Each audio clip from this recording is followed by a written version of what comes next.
दोस्तों नमस्कार, स्वागत है आप सभी का। एक बार फिर से आई चलते हैं राजस्थान सुबह की ताजा खबरों की ओर। लेकिन उससे पहले अगर आपने अभी तक इस चैनल को सब्सक्राइब नहीं किया तो कर लें, जिससे कि आपको राजस्थान सुबह की ताजा खबर रोजाना मिलती रहे। पहली बड़ी खबर, 16 मार्च से हो सकती राजस्थान बोर्ड परीक्षाएं। 10वीं 12वीं की डेट शीट जल्द होगी जारी। राजस्थान बोर्ड परीक्षाओं की तैयारी में जुटे कक्षा 10 और कक्षा 12 के लाखों छात्र छात्राओं के लिए महत्वपूर्ण अपडेट है। माध्यमिक शिक्षा बोर्ड राजस्थान वर्ष 2022-23 के लिए 10वीं और 12वीं की बोर्ड परीक्षाओं का आयोजन 16 मार्च से कर सकता है। आरबीएसई के द्वारा दोनों ही कक्षाओं के लिए बोर्ड परीक्षाएं शुरू किए जाने की तारीखों का औपचारिक ऐलान नहीं किया गया है, लेकिन मीडिया रिपोर्ट्स के मुताबिक आरबीएसई 10वीं 12वीं डेट शीट 2023 को जल्द ही जारी कर सकता है और परीक्षाएं मार्च के मध्य से शुरू हो जाएंगी। अजमेर में बिजली विभाग के कर्मचारियों का प्रोटेस्ट। 5 सूत्री मांगों को लेकर प्रोटेस्ट। राजस्थान विद्युत कर्मचारी अभियंता एवं अधिकारी संयुक्त संघर्ष समिति के बैनर तले हाथीभाटा पावर हाउस के बाहर प्रोटेस्ट किया गया। कर्मचारियों ने पुरानी पेंशन योजना लागू करने समेत 5 सूत्री मांगों को लेकर धरना दिया और मुख्य शासन सचिव के नाम जिला कलेक्टर को ज्ञापन सौंपा है। कर्मचारियों ने चेतावनी दी है कि अगर उनकी मांगे नहीं मानी गई तो 18 जनवरी को जयपुर में विद्युत भवन का घेराव किया जाएगा। राजस्थान में भेड़ बकरियों में फैली लाइलाज बीमारी, 100 मवेशियों की मौत। राजस्थान में इन दिनों भेड़ बकरियों में बीमारी फैल रही है। जैसलमेर के बासनीपुर जूनी गांव में यह प्रकोप ज्यादा फैल गया है। इस बीमारी से एक महीने में अब तक 100 से ज्यादा जानवर मर चुके हैं। पशुओं की मौत से पशुपालक परेशान नजर आ रहे। ग्रामीण पशुपालन विभाग पर गंभीर आरोप भी लगा रहे। उनका कहना है कि पशुओं के लिए सरकार की तरफ से कोई दवाई उपलब्ध नहीं कराई जा रही है। हालांकि पशुपालन विभाग का कहना है कि इस बीमारी की अब तक कोई वैक्सीन नहीं आई है। जैसे ही वैक्सीन आ जाए कि हम वैक्सीन लगा देंगे। राजस्थान में 7 नए जिले और 3 नए संभाग बनाने की तैयारी। कोटा में तीसरा पुलिस कमिश्नरेट बनेगा। विधानसभा चुनाव के साल में गहलोत सरकार ने राजस्थान में 7 नए जिले और नए 3 संभाग बनाने की तैयारी कर दी है। नए जिलों के लिए रिटायर्ड आईएएस डॉक्टर राम लोहाया की अध्यक्षता में कमेटी ने अपनी रिपोर्ट गहलोत सरकार को सौंप दी है। सूत्रों के मुताबिक राज्य सरकार ब्यावर, बालोतरा, भिवाड़ी, नीम का थाना, कुचामन सिटी, सुजानगढ़ और फलौदी को जिला बनाने की घोषणा 23 जनवरी को कर सकती है।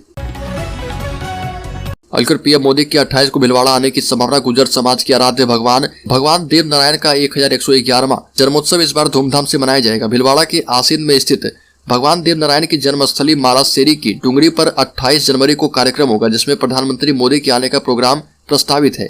मंत्री मेघवाल ने बताया कि प्रधानमंत्री मोदी भगवान देव नारायण के दर्शन करेंगे। इसके बाद धर्म सभा को संबोधित करेंगे।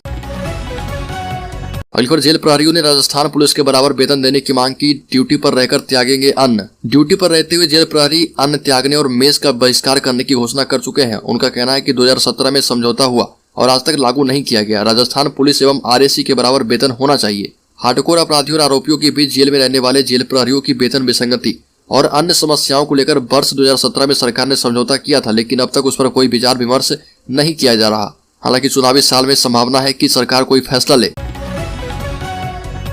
सीकर के सांसद स्वामी सुमेधानंद ने कहा कि प्रदेश में अराजकता का माहौल है। प्रदेश की सरकार केंद्र की योजनाएं लागू नहीं करने देती और अलग अलग बहाने बनाकर ठिकरा केंद्र सरकार पर फोड़ देती है।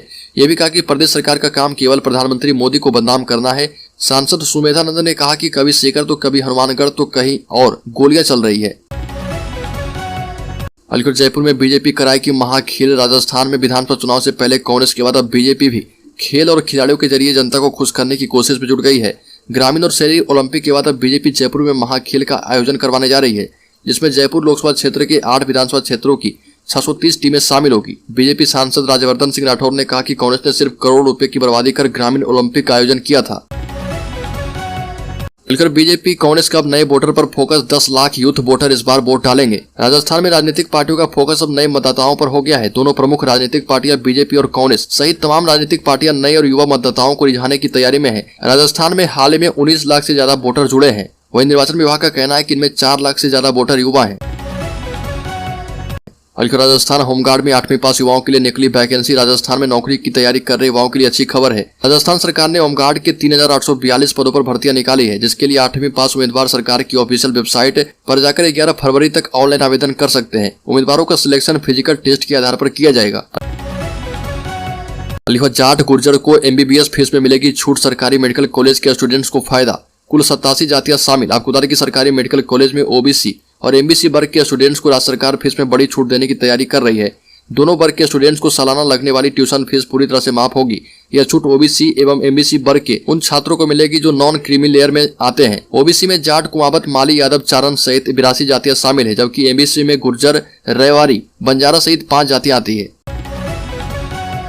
अलकुर सीनियर टीचर भर्ती पेपर लीक के मास्टरमाइंड भूपेंद्र सारन के जयपुर स्थित आलीशान मकान पर भी बुलडोजर चल सकता है।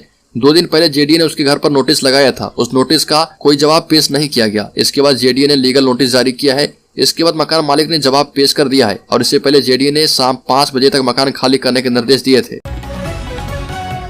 अलीगढ़ कोटा में ट्रेन की चपेट में आने से 3 की मौत। कोटा में सुबह 4 बजे ट्रेन की चपेट में आने से 3 युवकों की दर्दनाक मौत हो गई।